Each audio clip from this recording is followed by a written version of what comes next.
You can roughly locate any community in the world, somewhere along a scale running all the way from democracy to despotism. Now, by the way, anytime you hear the United States government talking about wiretap, a wiretap requires a court order. Nothing has changed, by the way. When we're talking about chasing down terrorists, we're talking about getting a court order before we do so.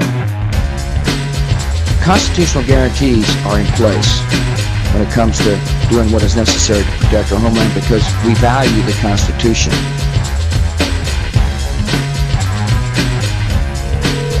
Hi, America. This is your wake-up call. This is your wake-up call.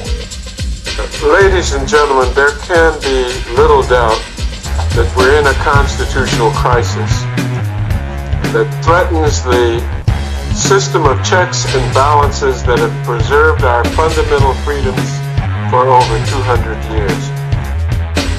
Wake up, America. Wake up. Let's find out about despotism. This man makes it his job to study these things. Well, for one thing, avoid the comfortable idea that the mere form of government can of itself safeguard a nation against despotism. It is against the law, of course, to eavesdrop or wiretap U.S. citizens in this country without a court order from a federal judge. But the New York Times says that is exactly what the president has authorized the government to do since 9/11. A power scale is another important yardstick of despotism. It gauges the citizens' share in making the community's decisions. Communities which concentrate decision-making in a few hands rate low on a power scale and are moving towards despotism. Do I have the legal authority to do this? And the answer is absolutely. Well, when the president does it, that means that it is not illegal. And here's the concern I have. We can't become an outcome-based democracy. Even in a time of war, you have to follow the process because that's what a democracy is all about, a process. If a community's economic distribution becomes slanted, its middle-income groups grow smaller, and despotism stands a better chance to gain a foothold. You know, they're cutting back on education, they're cutting back on health care, they're cutting back on housing, and it's becoming, all for the rich and nothing for the middle class or the poor. And it's not right. My faith in the Constitution is whole, it is complete, it is total. And I am not going to sit here and be an idle spectator to the diminution, the subversion, the destruction of the Constitution. My faith in the Constitution is whole, it is complete, it is total. And I am not going to sit here and be an idle spectator to the diminution, the subversion, the destruction of the Constitution.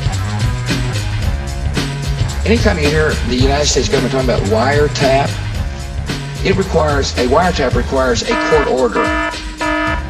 Nothing has changed, by the way. When we're talking about chasing down terrorists, we're talking about getting a court order before we do so. The test of despotic power is that it can disregard the will of the people. It rules without the consent of the governed.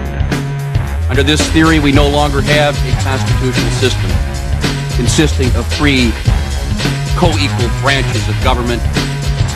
We have a monarchy. When legislatures become ceremonial assemblies only and have no real control over lawmaking, their community rates low on a power scale. We have a Congress who has been very reluctant to stand up to the president in any way and completely abdicated their oversight responsibilities on almost every single front. Constitutional lawyer Glenn Greenwald on the telephone. Tell me about your book, man. The title of the book is How Would a Patriot Act? There's been a lot of discussion about scandals like the NSA eavesdropping scandal or the detention of U.S. citizens without a trial, the use of torture. The fact that what's at the root of all of those scandals is that we have an administration that has adopted expressly the theory that the president, with regard to all matters concerning national security, has the right to do anything without interference from the Congress or the courts, which includes the right to break the law. Yeah, well, that ain't right. All right, Glenn Greenwald, good luck with your book, available at Amazon.com. A community rates low on an information scale when the press, radio, and other channels of communication are controlled by only a few people. In communities of this kind, despotism stands a good chance.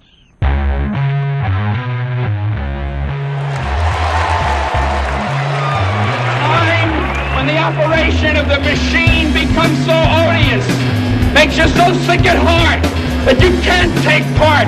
You can't even passively take part. And you've got to put your bodies upon the gears and upon the wheels, upon the levers, upon all the apparatus, and you've got to make it stop.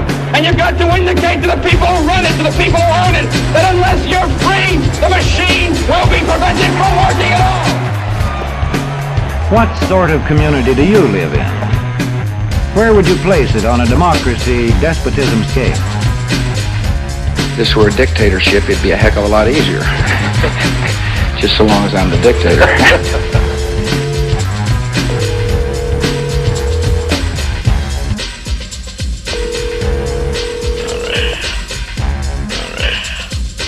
UPI reports that a former NSA official has testified before Congress about another bigger secret domestic spying program. Whoa.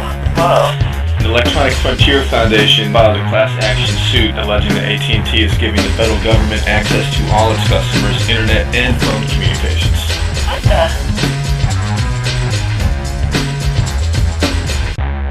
Do we have time for one more? There's more? Oh yeah.